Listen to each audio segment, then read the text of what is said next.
April 18, 1943. Bougainville, Solomon Islands. The jungle steamed after dawn rain, its canopy alive with insects and the cries of birds. Beneath that green roof, men crouched in silence, listening not to nature, but to radios. Static hissed, voices cracked, and through the noise a pattern emerged. A code, a name, a flight plan. In a bamboo hut, Lieutenant Commander Thomas Lynch leaned over the decoded message. He was not a pilot, not a frontline man with a weapon in hand. His battlefield was paper, pencils, and intercepted syllables. Yet in those lines of dots and dashes lay one of the Pacific War's most precise opportunities. The Commander-in-Chief of the Imperial Japanese Navy, Admiral Isoroku Yamamoto, planned to inspect forward bases. He would fly from Rabaul to Balale, a straight line across hundreds of miles of ocean and jungle. The Americans knew Yamamoto. They remembered the calm face from photographs, the measured voice that once studied at Harvard, the man who had warned Tokyo that a war with the United States would be decided by arithmetic, not spirit. But they also remembered December 7, 1941, the smoke rising from Pearl Harbor, the decks aflame. For many, Yamamoto was the architect of that morning. Now, his travel schedule lay in Allied hands. Major John Mitchell, commander of the 339th Fighter Squadron, was summoned. He listened as intelligence officers laid the plan before him. Yamamoto's flight would pass over Bougainville at precisely 9:45 a.m. Japanese G-4M Betty bombers, sleek and vulnerable, would carry the Admiral, escorted by nimble Zero fighters. The distance from Guadalcanal to the interception point was nearly 600 miles, far beyond normal patrol ranges. To reach it and return, pilots would have to stretch fuel to the last drop, engines throttled with ruthless precision. Numbers were laid out on a blackboard: speed, distance, fuel consumption, altitude. Each digit carried the weight of men's lives. The P-38 Lightning, twin-tailed and long-legged, was the only American fighter with the range to attempt the mission. 16 Lightnings were chosen. Each pilot studied the map with the focus of surgeons before an operation. Mitchell spoke quietly. "Gentlemen, this is the biggest jackpot of the war. Don't miss." Lieutenant Rex Barber ran his finger along the chart. He was 25, Oregon-born, the son of a sawmill owner. He had flown long patrols over empty ocean, stared at horizons that never ended. But this was different. This was not a chance encounter. This was a planned ambush. Barber later said the air seemed heavier that morning, as if the weight of history pressed down on the wings before they even lifted. Engines roared on Guadalcanal's airstrip. The smell of hot oil and burned avgas clung to the air. Mechanics stood aside as the Lightnings thundered down the coral runway. One after another, they rose into the sky. 16 silver arrows aimed at a point unseen. No radio chatter, no songs, no bravado. Only silence, broken by the thrum of twin Allison engines. The metaphor settled in men's minds.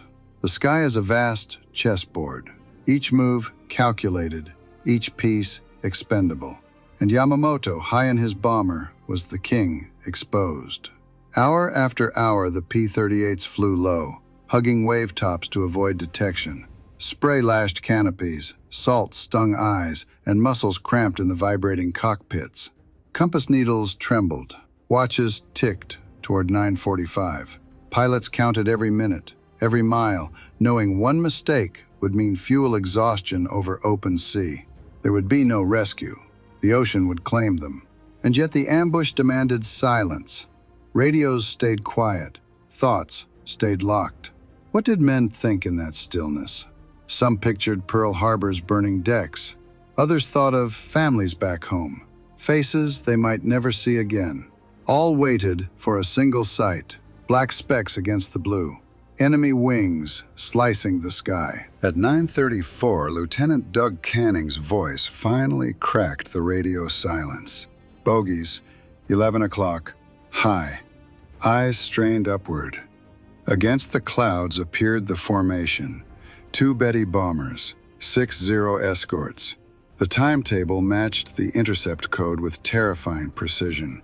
Admiral Yamamoto was there, in one of those planes, moving through the air like any other passenger, unaware that men had flown 600 miles to end his journey. The trap had closed. Arithmetic, again, had spoken. The enemy formation glided southward, steady, unaware. From a distance, they looked like birds drifting in ordered lines. But every man in the American formation knew the reality. Those silhouettes carried the most famous admiral of the Pacific War. Major Mitchell tightened his grip on the yoke. His voice was calm, clipped, almost cold. Go. The lightning surged upward, throttles slammed forward, engines howling. Silence gave way to fury. 6 zeros broke instantly, wings flashing in the sun, diving to meet the attackers. Tracers cut across the sky, thin lines of fire. The ambush had transformed into a knife fight above the jungle. Lieutenant Rex Barber pulled in behind the lead Betty. The bomber gleamed silver-green, its twin engines beating the air. He saw the red Hinomaru painted on the fuselage, the gunner's windows glinting. His finger pressed the trigger. 6 .50 caliber machine guns spat flame. Bullets tore into the left engine. Smoke billowed, thick and black, staining the sky. Inside the bomber, Yamamoto sat in uniform, his cap straight, his expression unreadable. No diary, no recording, no final word survives those last moments. Witnesses only saw the plane stagger, shudder, and begin its death spiral. It pitched downward, trees rushing up, the jungle opening like a trap. Barber held his line until the last second, then broke away as the bomber plunged into Bougainville's canopy. Leaves tore, branches exploded, metal shrieked. The sound ended in silence. Admiral Isoroku Yamamoto, commander of the Imperial Japanese Navy, was gone. The second Betty tried to flee, engines screaming, gunners firing wildly. Lieutenant Besby Holmes gave chase. He raked its fuselage, tearing holes along the spine. The bomber burst into flames, smoke trailing like a scar across the morning. It crashed into the sea, hissing as fire met water. Only a handful survived, clinging to wreckage, faces blackened by oil. Above them, Zeros twisted in desperate arcs. One dove straight at Barber, cannons flashing. He yanked the yoke, felt rounds slam through his wing. Fabric shredded, metal groaned. But the lightning held. Another P-38 sliced in, its guns hammering, forcing the Zero to peel away. The sky became a whirling storm of contrails, fire, and fragments. Minutes felt like hours. Then it was over. The Bettys were gone. The Admiral was dead. The Americans turned south, fuel gauges trembling near empty, each pilot calculating distance like a gambler counting coins. Could they make it back? Would the ocean swallow them? The long return was agony.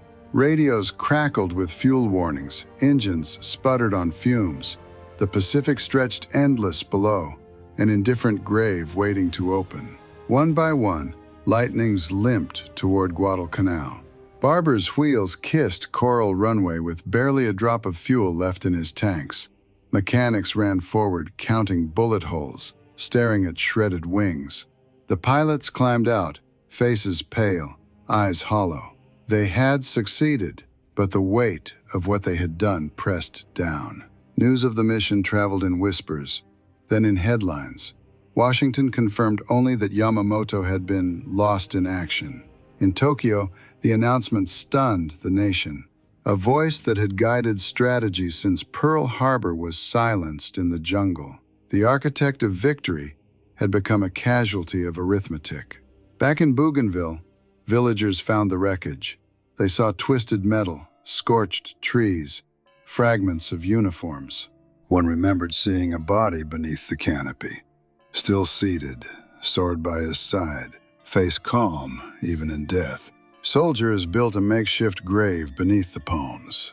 Later, Japanese forces retrieved the remains, carrying them home with solemn ceremony. For the Americans, the operation proved the reach of codebreakers, the precision of planning, the merciless clarity of mathematics in war. 600 miles of ocean had been crossed for one man, and that man was gone. The metaphor lingered, the sky as a chessboard, the ambush as a move played with ruthless precision. Pieces had been sacrificed, but the king had fallen. April 13, 1943, Rabaul, New Britain. In the headquarters of the Imperial Japanese Navy, the air was heavy with maps and smoke. Admiral Isoroku Yamamoto traced a line with his finger across the Solomon Islands. His staff listened as he spoke softly, almost like a teacher, laying out the itinerary for a coming inspection tour. He would visit the forward bases, meet the men, remind them that Tokyo had not forgotten. The war was grinding into its second year in the Pacific. Morale needed a voice, and Yamamoto's voice carried more weight than most. He was 60, trim, neat, a gambler by instinct, a strategist by training. He had studied at Harvard, toured American industry, watched assembly lines pour out steel like rivers. He had warned his countrymen before Pearl Harbor, "If I am told to fight, I shall run wild for the first 6 months or a year, but I have utterly no confidence for the second or third year." He was not wrong. Now, in 1943, the tide was beginning to turn. American carriers prowled the seas. The Solomons campaign had bled Japan white. Yamamoto insisted on flying anyway. His sense of duty was unbending. April 14, Hawaii. Far across the ocean, in a nondescript building in Pearl Harbor, U.S. Navy codebreakers sat hunched over intercepts. The room smelled of ink, sweat, and burnt coffee. Lieutenant Commander Edwin Layton, intelligence officer for Admiral Nimitz, unfolded a sheet of thin paper. The Japanese had transmitted Yamamoto's travel plans in the JN-25 cipher. The Americans had broken it. Piece by piece, syllable by syllable, the route emerged. Rabaul to Balale, a twin-engined G-4M Betty bomber escorted by Zero fighters. Departure 6 a.m., arrival 9:45 a.m., Bougainville time. The precision was astonishing. Layton read the decoded message twice, then handed it to Nimitz. The decision carried a moral weight. Was it assassination? Was it legitimate combat? Washington debated. Roosevelt himself approved the strike. The order was blunt: intercept and destroy. At Guadalcanal, Major John Mitchell gathered his men. He was 30, calm, analytical, a pilot who believed discipline was survival. He chalked figures on a board. 600 miles to target, 600 miles back. P-38 Lightnings were the only fighters with range enough to reach the point. 16 aircraft would fly, fuel load calculated to the gallon, speed set to the mile, altitude measured to the foot. One error, and the formation would splash down into the Pacific with no hope of rescue. Arithmetic ruled every detail. The men who would fly were young. Lieutenant Rex Barber, son of an Oregon sawmill worker. Lieutenant Besby Holmes, a Georgia farm boy with a quick laugh. Lieutenant Doug Canning, lean, sharp-eyed, one of the best navigators in the squadron.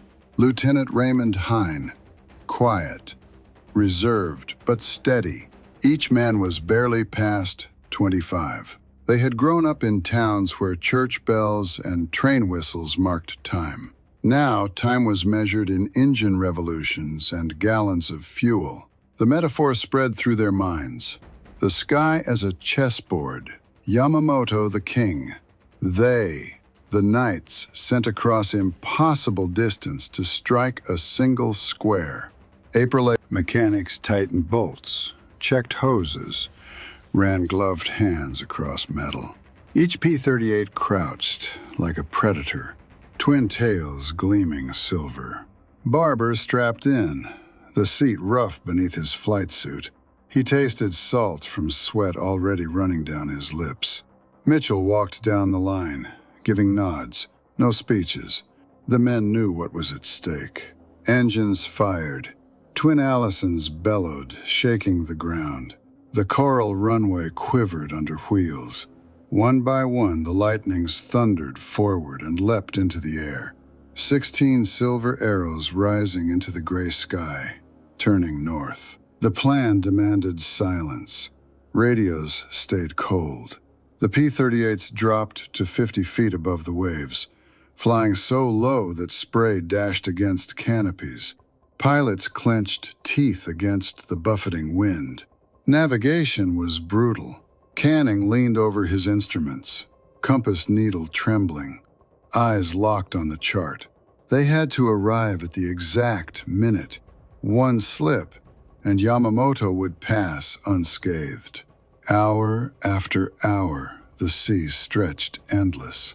The sun climbed, the air shimmered with heat. Muscles cramped, eyes ached, ears rang from constant engine drone. Fuel gauges ticked lower. Each man measured the weight of gallons against the weight of destiny. 9:34 a.m. Canning's voice finally cut the silence. Bogies, 11 o'clock, high. The Americans looked up. Against the pale clouds, black dots moved in steady formation. 2 Betty bombers, 6 Zero escorts. The timetable was exact. The codebreakers had not been wrong. And in one of those bombers sat Admiral Isoroku Yamamoto. Mitchell gave a single word, go. The P-38s surged upward, throttles slammed, engines howling. Tokyo, April 1943. The capital woke to news that traveled slower than truth. Official radio broadcasts announced that Admiral Yamamoto had fallen gloriously in the line of duty. There was no mention of Yamamoto had been more than a commander. He was a symbol, a man whose voice had carried Japan into war and whose presence steadied fleets in defeat. At staff meetings, he had often spoken with deliberate calm. The United States is a formidable opponent. Their resources are vast. Many younger officers bristled at his caution. Yet even those who opposed him respected his clarity. His death left a vacuum no one could fill. In Washington, the mood was very different. The news reached Roosevelt within hours. The president leaned back, cigarette holder tilted, and said quietly, "It is my understanding we have just shot down the brains of the Japanese Navy." The line carried through the corridors of power. For the first time since Pearl Harbor, Americans felt that justice, however fragile, had been delivered. On Guadalcanal, the pilots of the 339th Fighter Squadron were ordered to silence. They could not speak of the mission, not even to their own comrades.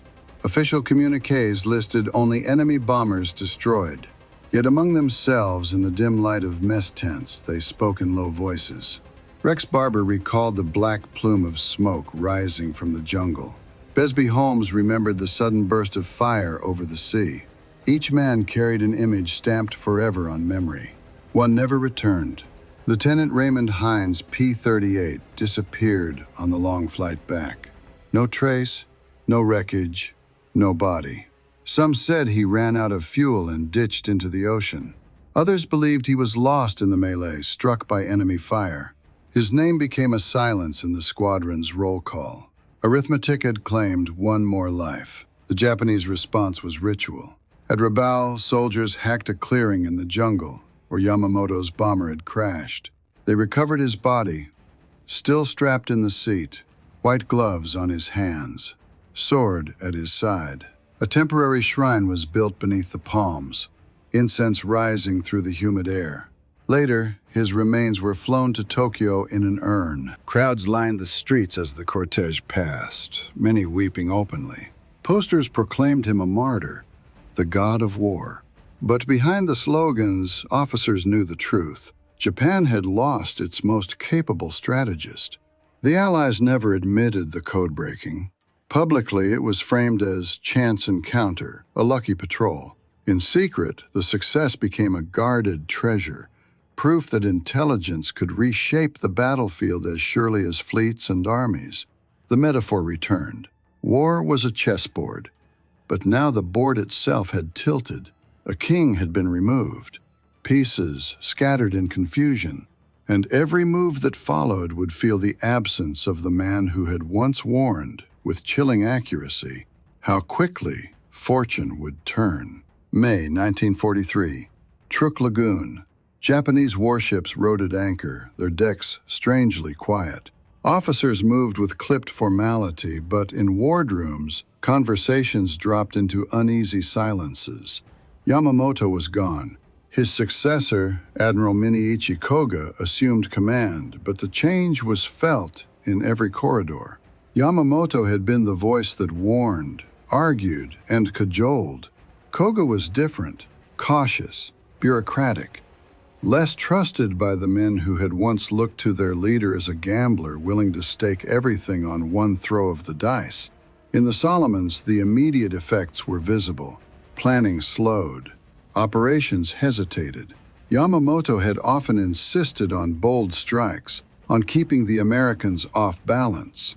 Now staff meetings ended with fewer decisions and more questions. Captain Kameto Kuroshima, one of Yamamoto's close aides, later admitted, "The loss was like cutting the head from the body. The arms and legs still moved, but without direction." The Americans sensed the shift. On Guadalcanal, intelligence officers studied intercepted signals. Traffic patterns showed confusion. Directives delayed. Orders countermanded. Admiral William Bull Halsey, commanding in the South Pacific, told his staff, "They're rattled. Press them." The press came in May and June, when U.S. forces tightened their grip on the Solomons.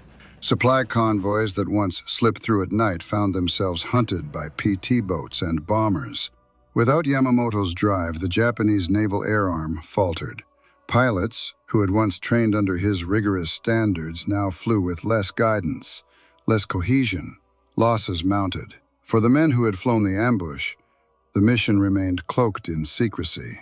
Barber, Holmes, Mitchell, they could not speak openly. Yet word leaked, as it always does.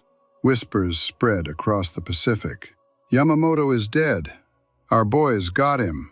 In tent camps and jungle clearings, Marines passed the story like contraband. Some cheered, others shook their heads at the strangeness of war.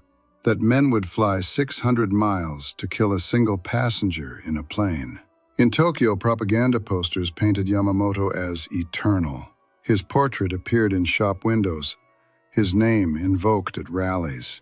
But privately, many officers understood what his loss meant. The architect of Pearl Harbor, the only admiral who truly grasped America's industrial strength, had been silenced. Without him, Japan was fighting blind. The metaphor deepened. A chessboard with its king removed is not simply weaker, it is directionless. The pawns advance, the rooks shift, the bishops cross the board, but each move feels hollow, lacking the thread that once held them together. And in the steaming jungles of the Solomons, American troops advanced one ridge at a time, one island at a time, tightening the noose. Summer 1943, South Pacific. The ocean itself seemed to change color. What had once been Japan's highway now felt contested, dangerous, narrow. American carriers prowled the waves, their decks alive with planes. Destroyers hunted at night, radar antennas sweeping like unseen eyes. The ambush of Yamamoto had not won the war, but it had shifted its rhythm. On Bougainville, young Marine Corporal Harold West wrote in his diary, "The talk is that we clipped the head off the snake. I don't know if that's true, but the Japs sure don't fight like they used to." His words captured a truth larger than his view. Japan's navy still possessed skill, but the cohesion, the daring edge was blunted. By August, American intelligence tracked fewer large-scale strikes. Instead of coordinated thrusts, the Japanese piecemealed their resources. Air units once guided by Yamamoto's exacting standards now arrived late or scattered. At Vela Gulf, U.S. destroyers intercepted a Japanese convoy under cover of darkness. Radar gave them sight, long before the enemy knew they were there. 6 Japanese ships entered the trap. 4 never escaped. Survivors clung to wreckage, listening to the throb of engines fading into night. For Admiral William Halsey, every victory felt like momentum. Hit hard, hit fast, hit often, he repeated to his men. And they did. The Solomons became a grinding stone. Each convoy sunk, each base isolated, wore down Japan's strength. Behind it all, the absence of Yamamoto lingered like an echo. He had been the strategist who might have balanced risk with necessity. Without him, command wavered. In Tokyo, officers filled conference rooms with maps and arguments. Admiral Koga signed orders carefully, but he lacked Yamamoto's force of will. Some called for bold offensives, others for retreat and consolidation. The result was paralysis. Japan shifted troops back and forth across islands, burning fuel, losing time. The chessboard moved without direction. For American pilots, the sense of advantage grew. Rex Barber, who had fired the fatal bursts into Yamamoto's Betty, flew further missions in the Solomons. He later recalled the difference. They didn't come at us with the same fury. You could feel it. Something had broken. His words matched what historians would later measure in tonnage and attrition. War could be charted in tables, but also in the pulse of combat. By autumn, the Allies were ready to leap forward again. Bougainville became the next target. Thousands of Marines stormed ashore in November, the black sand erupting under fire. Japanese resistance was fierce, but coordination lagged. Reinforcements that might once have been directed by Yamamoto's steady hand arrived too late. The pattern was clear. The ambush had not ended the war, but it had accelerated the unraveling. One man removed at the right moment, and the machine faltered. Not because he alone could win, but because without him, decisions became fragments. The metaphor returned. The Pacific was still a chessboard, but one side now moved with clarity, while the other shifted in hesitation. Every square mattered, and America pressed forward, one island at a time. The streets filled with posters bearing Yamamoto's stern profile. His eyes gazed outward, unblinking, a symbol now larger than life. Children in school recited verses calling him a guardian spirit. Housewives placed flowers before his photograph. The state transformed the admiral into myth. In the Navy, officers held ceremonies draped in black cloth. The urn containing his remains was carried through the capital with solemn precision. Crowds lined the route, silent except for muffled sobs. Newspapers called him the god of war. Yet in private conversations, behind sliding doors, senior officers admitted the truth. Yamamoto had been the last figure able to temper reckless optimism with hard arithmetic. His death left Japan without that balance. For ordinary sailors, the loss was felt in smaller ways. Petty Officer Masao Takahashi later recalled, "When Yamamoto died, we felt exposed. It was like the father of the family had gone." The words captured more than emotion. Morale, already strained by defeats in the Solomons, now bent further under the weight of absence. Across the ocean, the perception was very different. In San Diego, a group of Navy wives gathered around a radio as the announcer read the news. One woman whispered, "That's the man who gave the order at Pearl Harbor."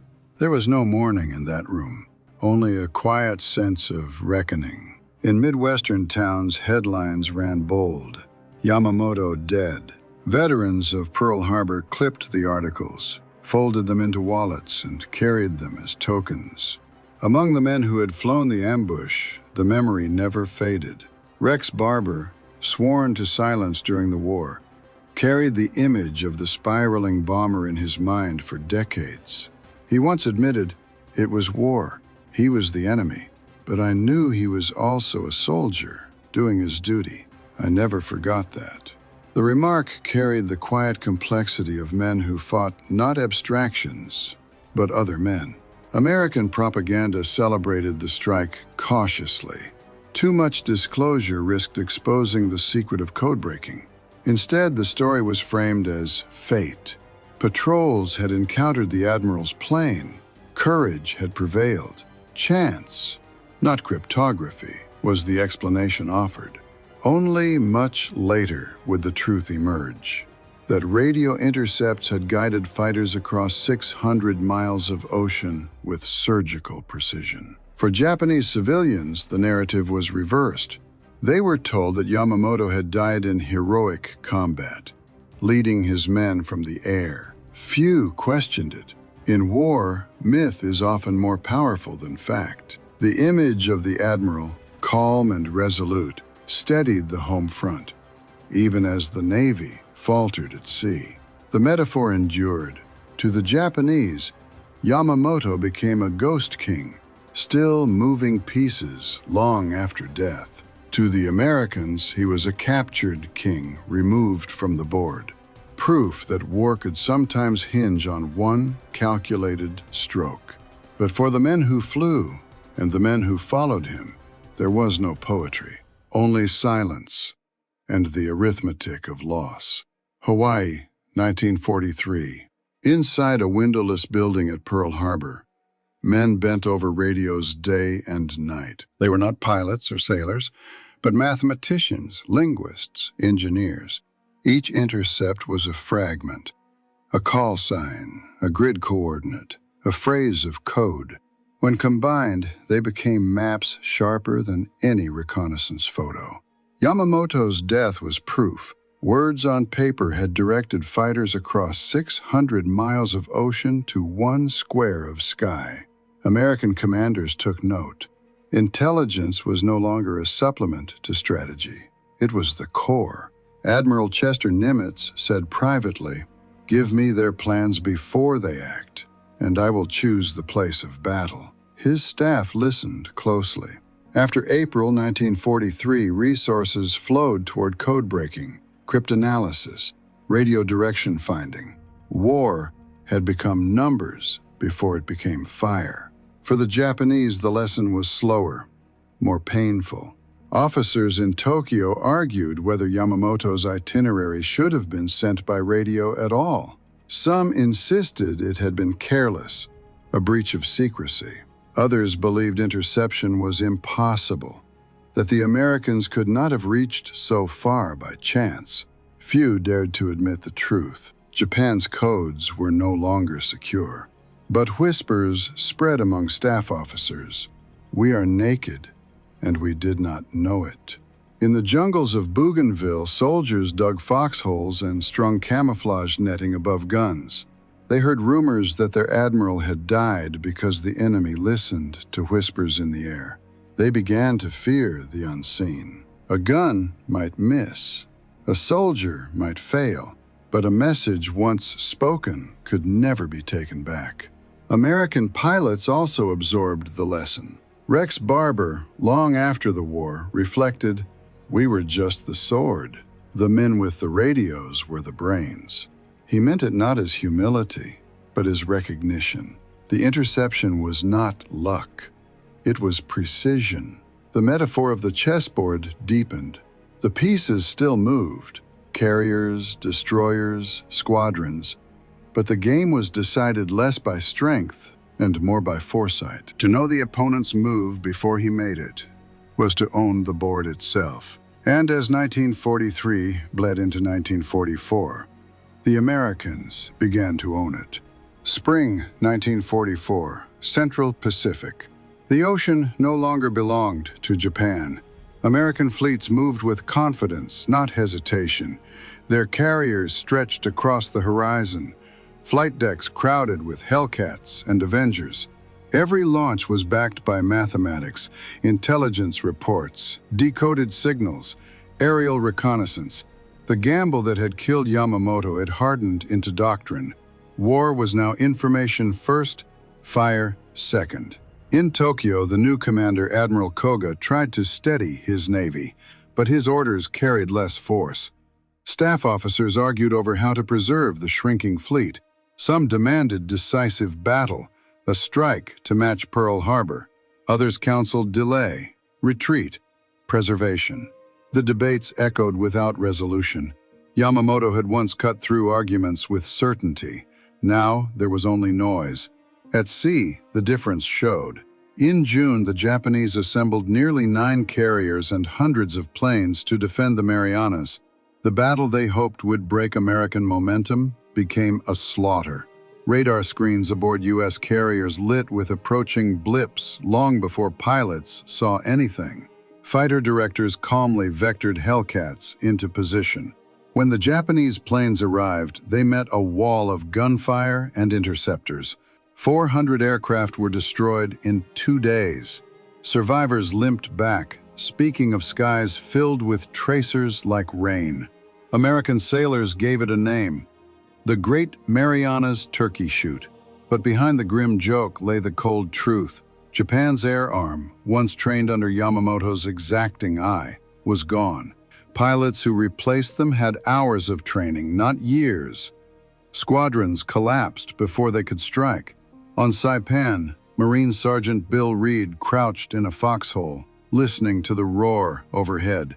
He later wrote, "It sounded like the whole sky was burning. We knew we were watching the enemy's backbone break." His words captured what statistics confirmed. The Japanese Navy had lost its air shield. For civilians in Japan, the news filtered through censors, softened by propaganda. Yet, even carefully chosen words could not hide the scale. Rumors spread that entire carrier groups had been crippled.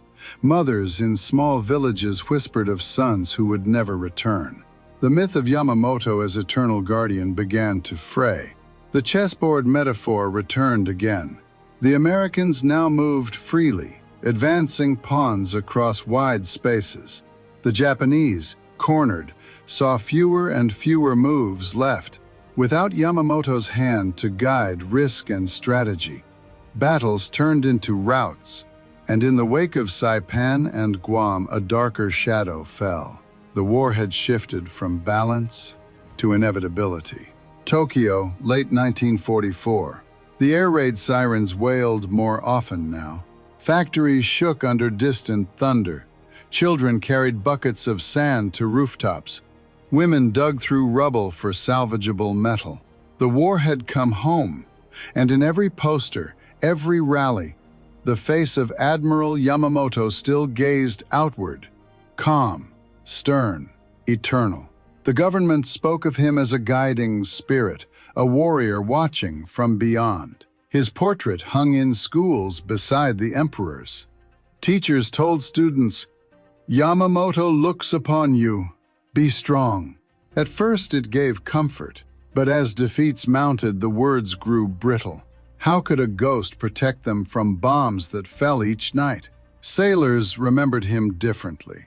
Petty Officer Hiroshi Nakamura later wrote, "When the Admiral died, we felt the sea turn against us." Ships still sailed, but without his direction it was like walking blind in a storm. His words reflected the quiet truth that men whispered in mess halls. Yamamoto had seen the danger of America's power. Without him, the high command drifted toward fantasy.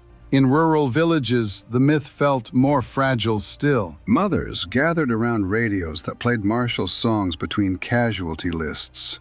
They bowed before Yamamoto's portrait, but in their hearts, many felt fear. Some remembered his warning that Japan could not fight a long war. Each passing month seemed to prove him right. The god of war had become a prophet of defeat. For the Americans, his image served a different role. Propaganda films mentioned his death as a sign of Allied reach, proof that no enemy leader was safe. Pilots on carriers spoke of the ambush with quiet pride, not as personal triumph, but as evidence that war was turning their way. By 1945, when B-29s flew above Tokyo at will, Yamamoto's face was still displayed in schools. Yet the eyes in the posters no longer looked like guardians. They looked like reminders of what had been lost. A strategist who had understood numbers, who had grasped the scale of America's industry, who had warned against the very path his nation had taken. The metaphor returned once more. A king removed from the board can linger as memory, but memory cannot move pieces. And Japan's pieces were dwindling, one after another, until the board itself seemed bare. Spring 1945. Tokyo smoldered. Entire districts lay in ashes after the firebombings. Charred beams jutted like broken ribs. Streets once crowded with shops were now blackened fields. Civilians carried water in tin buckets, searching for relatives among ruins. And still, on cracked walls, Yamamoto's portrait clung like a ghost, edges curled by heat. For Japanese officers, the name of Yamamoto returned in bitter conversations. In wardrooms lit by lanterns, commanders muttered, "If he had lived, perhaps we would not stand here." They did not mean that he could have reversed defeat. Even Yamamoto had admitted America's steel was endless. But they believed he might have slowed the collapse, guided defense with realism instead of reckless orders. His absence was felt not as hope of victory, but as loss of direction. On the seas, the difference was final. Operation Tengo, the desperate sortie of the battleship Yamato in April 1945, showed the contrast. Once, Yamamoto had balanced daring with calculation. Now, the Navy sent its greatest ship with no air cover, no real chance. American planes swarmed, hundreds strong, bombs and torpedoes slamming into the giant hull. Sailors watched their flagship roll and explode, the name Yamato sinking into black water. Many whispered the Admiral's name, as if invoking protection. None came. In American camps, veterans also spoke of him. On Okinawa, Marine Corporal Frank Hughes found a Japanese diary in a captured bunker. Among the last entries, the soldier had written, "We follow Yamamoto's spirit. He tells us not to yield." Hughes read the line aloud to his squad, then shook his head. The man's been dead for 2 years. The irony lingered, sharp as the smell of gunpowder. As the summer wore on, the memory of Yamamoto became 2 stories. In Japan, he remained the fallen guardian, invoked in speeches, prayed to by mothers, remembered by sailors who felt abandoned in a storm. In America, he was the architect of Pearl Harbor, cut down by his own arithmetic, the proof that even distant leaders could be reached and destroyed. August came. Hiroshima burned. Nagasaki followed. Japan surrendered. The war that Yamamoto had once warned against, the Long War, the Industrial War, ended, as he had predicted, in ruins. When occupation troops entered Tokyo, they found his portrait still hanging in schools, dust-covered, smoke-stained, but still there. Children looked at it with wide eyes, not with reverence, but with confusion. To them, he was both myth and ghost, a name from a war already lost. The chessboard was empty now. The pieces were gone, and the king, long removed, lingered only in memory. Post-war years, silence settled over the Pacific. Battleships rusted in harbors, airstrips turned to weeds, and men returned home carrying memories heavier than metals. Among the stories told in veterans' halls and memoirs, one name recurred, Yamamoto. In Japan, he became legend. School books described him as both brilliant and tragic. The admiral who had warned against war yet carried it out with precision. Former sailors spoke of him with respect tinged by sorrow. They remembered his visits to forward bases, his quiet questions about rations, his insistence that pilots be trained hard, not praised too easily. For many, his death had been the beginning of the end. In America, he remained the man who had orchestrated Pearl Harbor. and the man the Allies had reached across 600 miles of ocean to kill. Pilots who had flown the mission spoke decades later with mixed tones. Rex Barber said simply, "We did our duty." There was no boasting, no grand speeches, only recognition that war is fought not against faceless nations, but against men who also believed in their cause.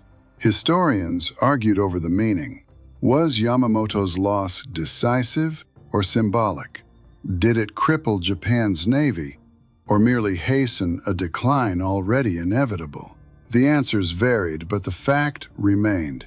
For the first time, intelligence had shaped a battle not by fleets clashing, but by directing fighters to a single man in a single plane. Strategy had become as much about breaking codes as breaking ships. The image endures: a jungle canopy torn open, a smoking crater where one of the world's most famous admirals met his end, a 600-mile gamble guided by numbers, by patience, by silence. And in that image lies the truth Yamamoto himself had once spoken, that war is arithmetic, not spirit, not slogans. He had measured it with chilling clarity, and the measure had caught him. The chessboard stands empty now, pieces long removed. But the lesson remains. Arithmetic doesn't lie.